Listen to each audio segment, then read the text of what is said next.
Bienvenidos esta noche una vez más a nuestro estudio bíblico, noche de estudio bíblico. Estamos con el libro de los Hechos de los Apóstoles. Estamos en el estudio número 48 ahora, esta semana.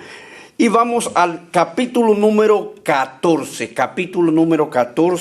verso del 1 al 7. Los primeros 7 versículos del capítulo 14. Dice así la palabra del Señor.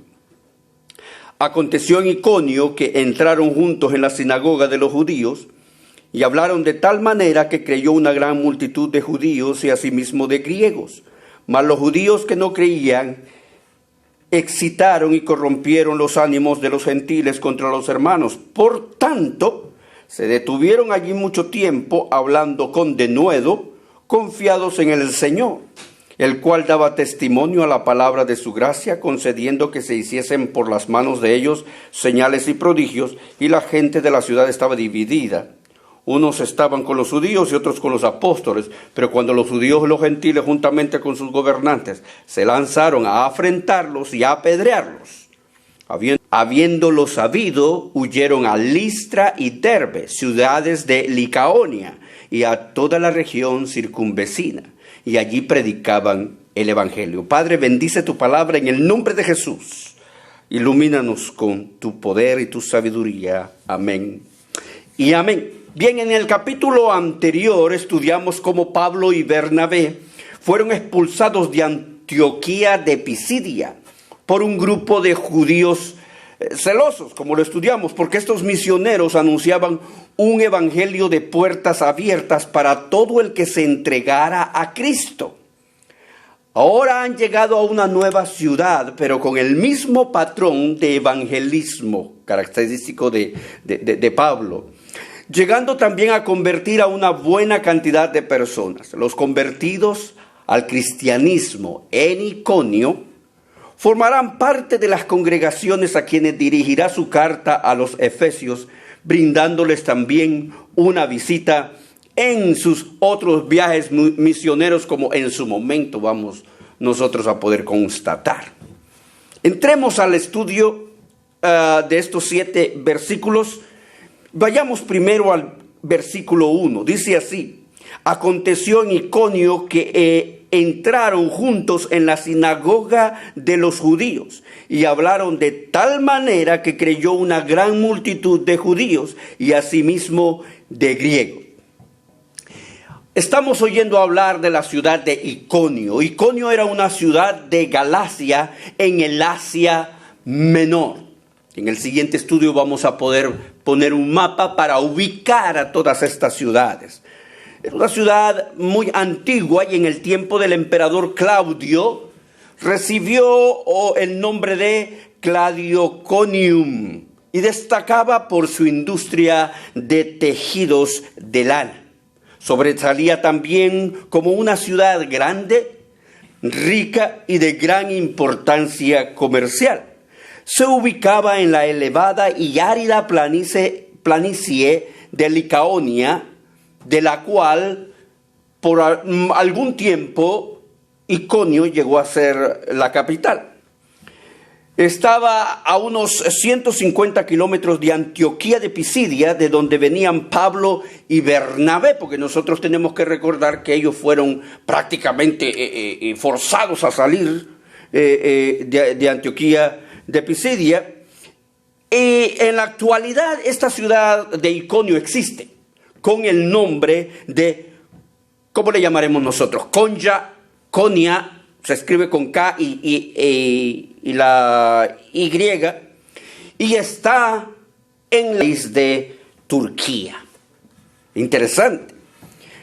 Con el tiempo ha cambiado de nombre, pero sigue estando, según la ubicación, en el mismo sitio. Bueno, como era costumbre, hermanos, empezaron por la sinagoga predicándole a un buen grupo, digámoslo así, de judíos y griegos prosélitos. Bueno, este sermón de estos pasajes no está registrado, pero la expresión que usted puede leer en ese versículo que dice, y hablaron de tal manera, sugiere una excelente y efectiva manera de comunicar el mensaje. aprendemos de esto que no solo tiene que ver con el contenido del mensaje, sino la manera como conseguimos también llegar al corazón de la gente. Es importante. El otro hecho de que tanto judíos como griegos creyeran, significa que el mensaje de Pablo era el mismo para todos. Era sencillamente creer en Jesús para ser salvos. Esto es lo que encierra básicamente el versículo 1, que llega a ser, según el relato de Lucas, la introducción a este acontecimiento del capítulo 14. Vean conmigo ahora el verso 2. Dice: mas los judíos que no creían excitaron y corrompieron los ánimos de los gentiles contra los hermanos. Aquí vemos una situación ya. Vemos cómo la multitud se divide entre los que creían y los que no creían en el evangelio. Ahora, los que se oponen no solo rechazan el mensaje, sino que calientan los ánimos de otros para que rechacen el mensaje y también para que rechacen a los mensajeros. Es decir, los predisponían a levantarse en oposición de los que habían creído también.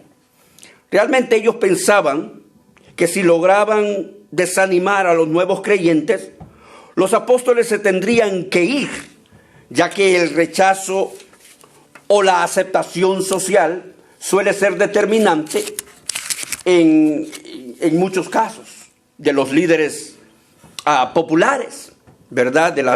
De los que están llevando a cabo algún anuncio, algún mensaje. Pero lo que vamos a estar viendo en el transcurso es que no lograron evitar que el mensaje llegara a los corazones de los oyentes por parte de Pablo y de Bernabé. Así es de que no fue muy fácil que los detuvieran.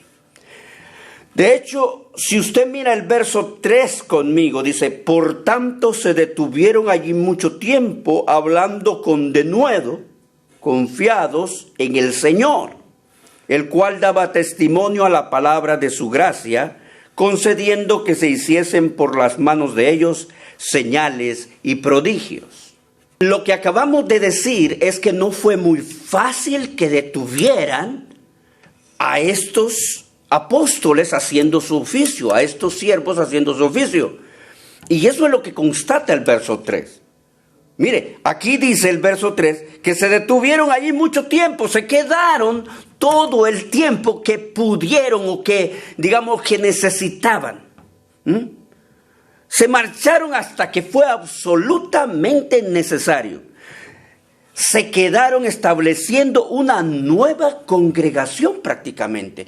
El oficio de Pablo y Bernabé no solo era anunciar el evangelio, sino establecer congregaciones en las ciudades por donde pasaban. ¿Verdad? En Antioquía de Pisidia venían de establecer una congregación.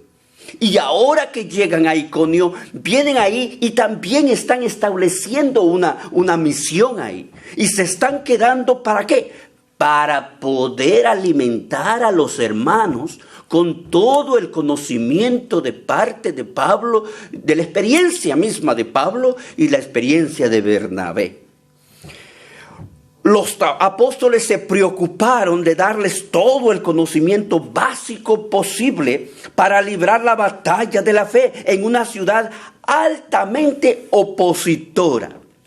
Como líderes debemos, hermanos, aprendemos de esto, que como líderes debemos preocuparnos siempre de generar nuevos líderes, de discipular adecuadamente para lograr congregaciones maduras y autosostenibles en la fe. Tenemos que reproducir el mensaje. Tenemos que reproducir mensajeros del mensaje de Dios también. El denuedo aquí habla también, dice, hablando con denuedo, confiados en el Señor. El denuedo que Lucas menciona describe nada más ni nada menos que la audacia y la valentía de Pablo y Bernabé frente a la oposición del evangelio. les enseñaron a estos recién convertidos, a estos hermanos nuevos hermanos en la fe, con hechos, de que en vez de callarse y en vez de retroceder ante el rechazo, ante la indiferencia de la gente, deberían estar firmes, serios y volverse responsables de la fe que ahora profesaban. Y luego sigue diciendo este versículo, hablando con de nuevo, confiados en el Señor. Denota el grado de convicción que los caracterizaba. Pusieron a Dios primero estos hermanos de Iconio. Se entregaron con pasión y amor por el Evangelio y por las almas. Pablo y Bernabé estaban transmitiéndole a todos esa pasión por el Evangelio con que ellos les estaban predicando. Ahora, Dios no los dejó solos, confirmaba el mensaje de estos dos hombres. Así que empezaron a ver todos que no solo era un evangelio de palabras, sino de hechos. Primeramente predicaban y luego imponían las manos sobre los enfermos, los sordos, los ciegos, los mudos, los paralíticos, etc. Y eran sanados milagrosamente ante los ojos de todos los congregantes. Así que si ellos escuchaban, si Pablo y Bernabé decían que Jesús estaba vivo y que Jesús tenía poder, todo el mundo tenía a ese Jesús frente a sus propios ojos en las maravillas que ellos podían realizar. De estas tres cosas, de estos hechos, de esto que hemos leído hasta hoy, podríamos rescatar al menos tres cosas importantes. Primero, debemos apoyar y sostener a los nuevos creyentes hasta donde sea necesario para que cultiven una fe firme. El cristiano no solo debe ser un cristiano de inicio, el cristiano debe ser un cristiano que madure en la fe. Segundo, jamás retrocedamos ni nos encerremos a causa de la oposición. No nos rechazan a nosotros, así lo dice la palabra de Dios. ¿Rechazan a quién? Jesucristo dice, no nos rechazan a ustedes, me rechazan a mí, dice el Señor. Y tercero, debemos predicar y orar por los enfermos, esperando que Dios actúe con misericordia con sus señales y prodigios. Nosotros con el mensaje de Dios, cuando hablamos del poder de Dios, debemos desear, buscar y esperar que ese poder de Dios se manifieste. Porque nadie va a respaldar más la palabra de Dios que el mismo Dios. No lo podemos hacer nosotros, no nuestra palabra, ¿verdad? No nos autocalificamos nosotros, no nos autollamamos nosotros, ¿verdad? Sino que es el Señor quien respalda su palabra con estas señales y prodigios. Muy bien, pasemos al verso 4. Dice así el verso 4, y la gente de la ciudad estaba dividida. Unos estaban con los judíos y otros con los apóstoles. Esto nos puede sonar a nosotros bastante familiar, ¿verdad? Una situación de división en una ciudad. En este versículo 4, Lucas llama a Pablo y a Bernabé apóstoles por primera vez. Y tanto este versículo 4 que estamos leyendo como el versículo 14 de este mismo capítulo, el escritor Lucas usa explícitamente el término apóstoles para referirse a ellos. Esto ha generado, hermanos, un remarcado conflicto de interpretaciones. Póngame atención con esto.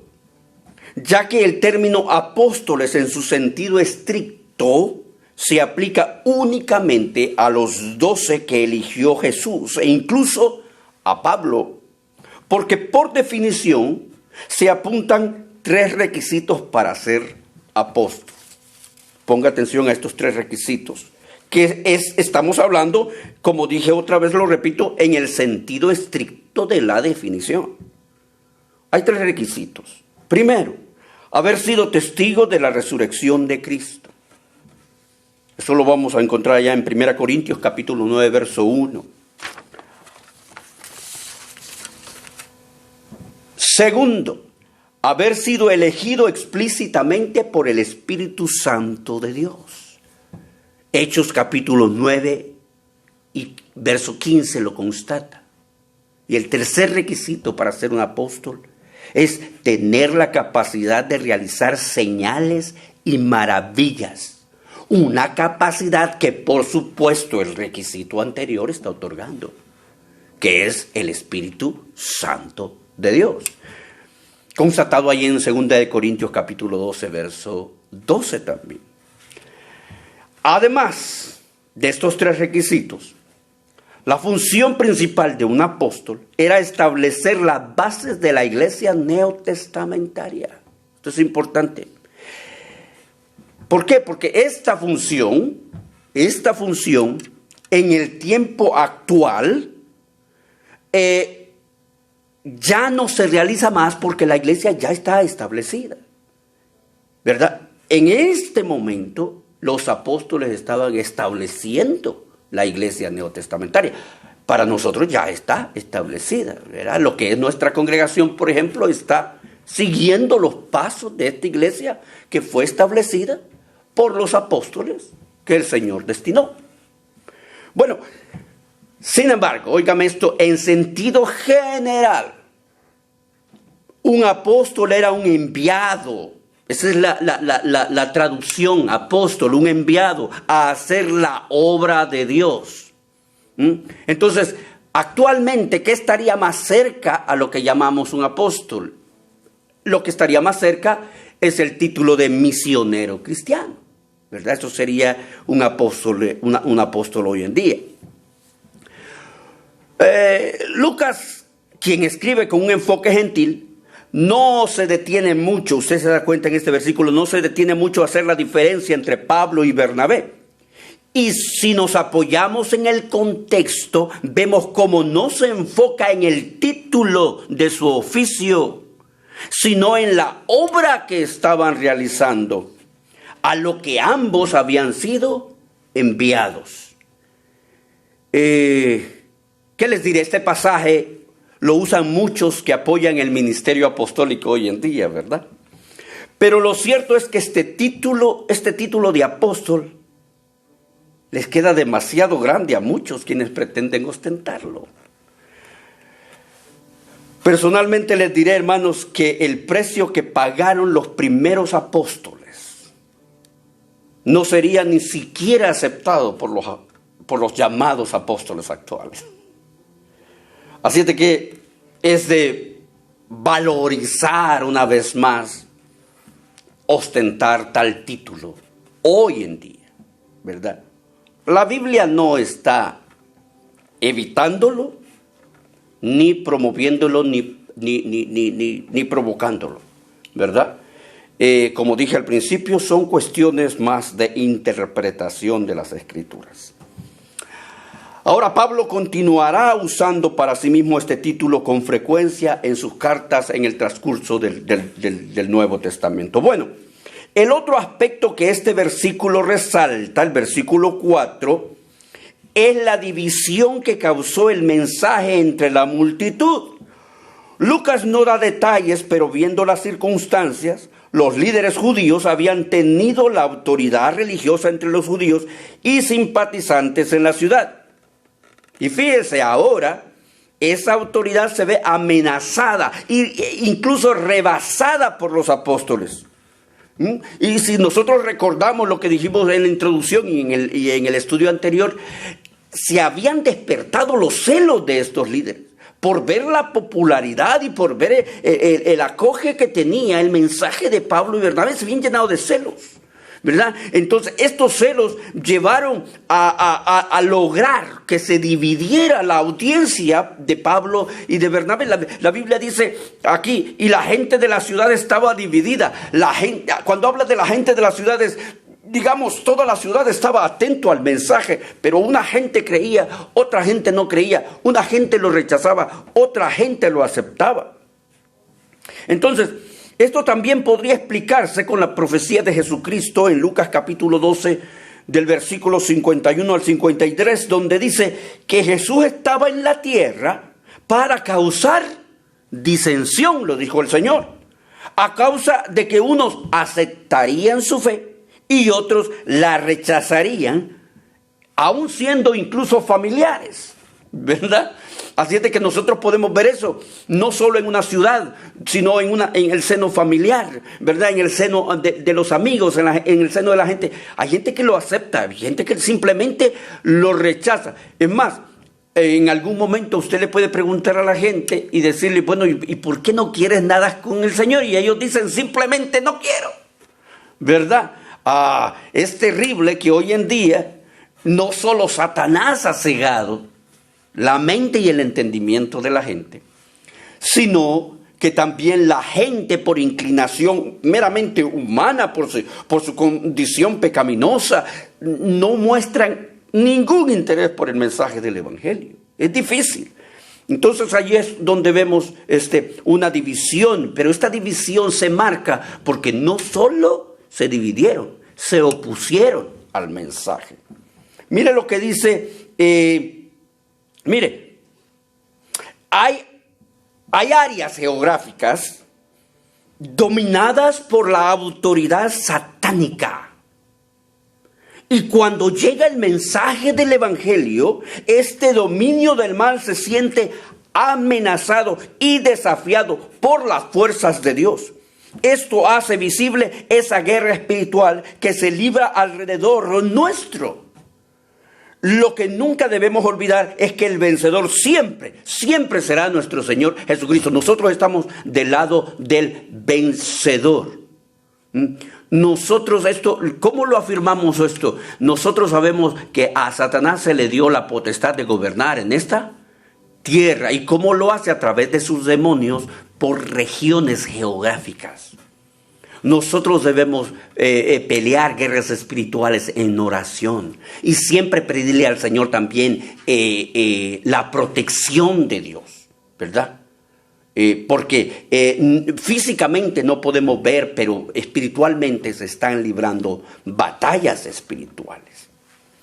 Vamos al versículo 5 y dice: pero cuando los judíos y los gentiles, juntamente con sus gobernantes, se lanzaron a afrentarlos, dice, pero cuando los judíos y los gentiles, juntamente con sus gobernantes, se lanzaron a afrentarlos y a apedrearlos. Eso es lo que les estoy diciendo. No simplemente se dividieron, sino que se volvió difícil la situación porque se opusieron de una manera bien peligrosa. Pero mire, ¿acaso huyeron Pablo y Bernabé de Iconio por falta de fe? Porque si usted sigue leyendo, dice el 6, habiéndolo sabido, huyeron a Listra y Derbe, ciudades de Licaonia y a toda la región circunvecina. O sea, ¿huyeron porque les faltaba fe a estos apóstoles? De ningún modo, de ninguna manera.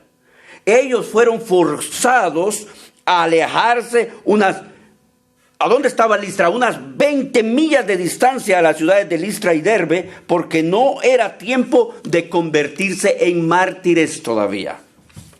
Ellos tenían la fe en la protección divina, por supuesto, pero eran también obedientes al mandato de Mateo capítulo 10 y verso 23, donde el consejo del Señor era: cuando os persigan en una ciudad, huid a la otra. En el plan de Dios no estaba todavía la exposición de sus vidas. Más tarde volverían a Iconio, pero hoy había que ir a más ciudades esparciendo la semilla del Evangelio. Así es de que ellos estaban guardando su integridad física porque tenían todavía trabajo que hacer. Cuando dice aquí el verso 5 y dice, con sus gobernantes se lanzaron a afrentarlos y a apedrearlos. ¿Eso qué quería decir? Que los iban a lapidar, los iban a matar a pedradas, como era la costumbre de esa época y de ese contexto. Recuerda cómo lo habían hecho con Esteban. Los apóstoles sabían que estos enemigos no se detendrían a razonar. Oh, lo hicieron con Esteban. Y lo iban a hacer con ellos. Y no iban a estar a juicio. Lo iban a hacer, simple y sencillo. Estaban listos para hacerlo. Ahora, los apóstoles, Pablo y Bernabé, tampoco deseaban medir fuerzas con ellos. Así que optaron por huir como estrategia para poder continuar con su labor. Y así lo hicieron, ¿verdad? En el 6. Entonces, aprendemos a no ser ingenuos, sino astutos, listos y obedientes a los deseos de Dios. La iglesia, hermanos, tiene que interpretar inteligentemente los tiempos y los contextos sociopolíticos y culturales de los pueblos para poder hacer germinar la semilla del evangelio en las naciones de la tierra de una manera efectiva. Tiene que entender la región en la que se desarrolla, el tiempo en el que se desarrolla, ¿verdad? El mover del mundo. Tiene que ver, no en sí, en cambiar el mensaje, pero en adoptar estrategias que nos ayuden a llegar al corazón de las personas con el mismo mensaje de salvación en nuestro Señor Jesucristo. Y terminemos ahora con los versos 6 y 7. Dice el 6, habiéndolo sabido, huyeron a Listra y Derbe, ciudades de Licaonia y a toda la región circunvecina. Y el 7 dice, y ahí predicaban el evangelio. Listra y Derbe menciona aquí este versículo. En el tiempo de este relato estaban formando parte de la provincia romana de Licaonia. Listra, Derbe e Iconio eran ciudades situadas al sur de la ciudad o de la región de Galacia, y después que Pablo las visitó, se dice que les escribió cartas, la carta a los Gálatas, y también se dice que fue casi muy inmediato después de haberse alejado de estas ciudades, para asegurarse seguramente de discipularlos adecuadamente acerca de la salvación, ya que ellos predicaban el evangelio, pero la oposición, hermano, era fuerte y continuaba, y los judíos insistían que la salvación solo era por medio de la religión judía. Así que era necesario que concibieran el mensaje completo y correcto de parte de Pablo y de Bernabé, ¿verdad? Y si nosotros recordamos la manera como Pablo se dirigía en sus cartas, es muy peculiar y muy bonita. Hijitos míos, en muchas ocasiones, ¿verdad? Con mucho cariño se dirigía a ellos, extrañándolos y tratando de hacerlos crecer en la fe. Pablo estaba bien preocupado, no solo de que hicieran profesión de fe, sino que se fueran siervos entregados completamente al Señor, las personas que tenían contacto con el cristianismo. Vamos a concluir el estudio de esta noche, hermano. Ha sido corto porque solo son 7 versículos, pero para que comprendamos muy bien, o que caminemos despacio, comprendiendo muy bien cómo se desarrollan estos acontecimientos maravillosos del libro de los Hechos. Hay algunas lecciones que podemos entonces aprender de la lectura de esta noche. Un predicador de multitudes o un predicador de minorías tiene que tener en común la obediencia a Dios, por encima de sus propios temores, y sabiendo que Dios no hará distinción a la hora de manifestarse en su obra, porque vuelvo a repetir, no está apoyando a un hombre, está apoyando a Dios, su propia palabra. Otro aspecto, en el aspecto religioso, podemos decir que la religión suele ser un estorbo para la expansión del evangelio. Así que evangelizar y discipular deberían ser o deben ser las cargas en la mente, en el corazón, en la vida, en el ministerio de cualquier predicador, en cualquier ámbito. Y por último, la iglesia no debe sucumbir ante las trampas del enemigo, sino actuar con la sabiduría de lo alto para cumplir con la gran comisión. ¿verdad? Será muy interesante lo que pasará en estas ciudades que hemos mencionado, ya que han arribado estos hombres con el mismo mensaje, con el mismo ímpetu que vienen caminando. Así es de que y van a suceder cosas bien importantes, bien determinantes para el Evangelio. No quisiera que se perdiera el siguiente estudio el próximo miércoles, así es de que aquí nos vemos. Va a estar muy interesante porque Pablo y Bernabé no se amedrentaron, sino que es como si ellos tomaron fuerza y se dedicaron a predicar en la palabra con mucho más denuedo, con mucho más poder de lo alto. Amén, hermano. Muy bien, vamos a ponernos de pie, vamos a orar. Padre que estás en los cielos, te damos gracias, porque hasta aquí nos has ayudado y has permitido que tengamos este estudio esta noche, Señor. Deseamos, oh Dios de los cielos, que proyectes nuestra mente a aprender de ti y a ser discipulados, oh Cristo. Señor, si hay una persona que no te ha recibido como su Salvador personal, quisiéramos, Señor, que a través de la predicación de esta palabra, esta persona pueda ser alcanzada con tu mensaje. Toca corazones, toca vidas, Señor, en el nombre de Jesús. Si usted desea, nosotros le invitamos a que lo haga allí donde se encuentre. Dígale al Señor: Señor Jesús, yo te recibo hoy como mi único y suficiente Salvador personal. Yo creo que eres Dios, que moriste en la cruz por mis pecados, que resucitaste al tercer día y que estás sentado a la diestra del Padre. Te recibo en mi corazón. Gracias por salvar mi alma hoy. En el nombre de Jesús. Amén. Esperamos que este mensaje haya sido de edificación para tu vida. Somos el Tabernáculo Maranata de Pearland, Texas, presentándote a Jesucristo como el camino, la verdad y la vida eterna. Dios te bendiga.